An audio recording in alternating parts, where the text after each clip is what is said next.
না, ওরা চিনে না, এই জন্য আমাকে পাথর মেরে তাড়ায় দিতেছে।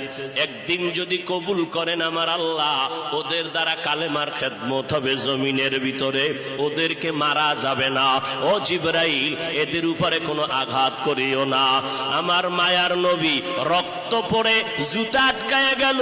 আম্মা জান আয়েশা রাদিয়াল্লাহু আনহা বলেন, ও মুসলমান নবীর আশিক, আমার নবী আদর্শ কায়েমের জন্য রক্ত ঝরাইলেন, পেটে পাথর বাঁধলেন। ও নবীর উম্মতের দল, আজকে সেই নবীর গালি দেওয়া হয়, ওই নবীর অপরাধী বলা হয়। তুমি নবীর আশিক উম্মতেরা চুপ কেমনে থাকো রে বাবা?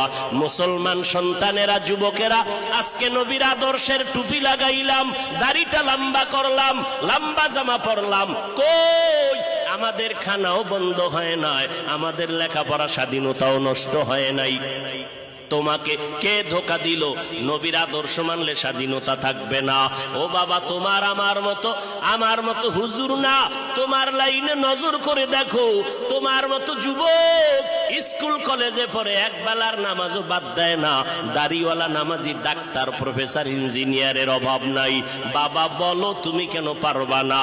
ও আল্লাহর বান্দারা, তোমার আমার মতো যুবক তাকায়া দেখো, ড্রাইভারি করে নামাজ বাদ দেয় না, তুমি কেন পারবা না?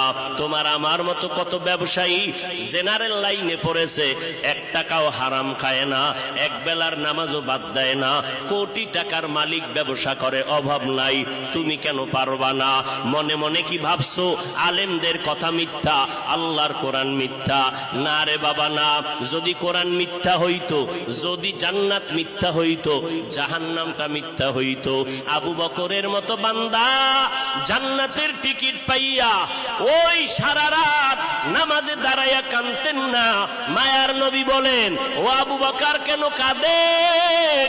বলে, হাসরের ময়দানের ভয়ঙ্কর হালাতের কারণে আমি কান্না করতেছি।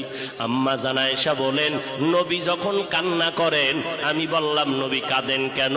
নবী বলেন, হাসরের ময়দানের কঠিন হালাতের কথা মনে পড়ে গেল। কেমন কঠিন হালাত হবে নবী?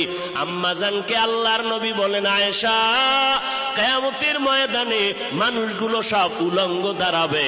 আল্লাহ পাক রব্বুল আলামিন ওই সিরিয়ার জমিনের মধ্যে বসে কাহ্হারিয়াতের সাইনবোর্ড লাগায়া বলবেন, লিমানিল মুলকুল ইয়াউম।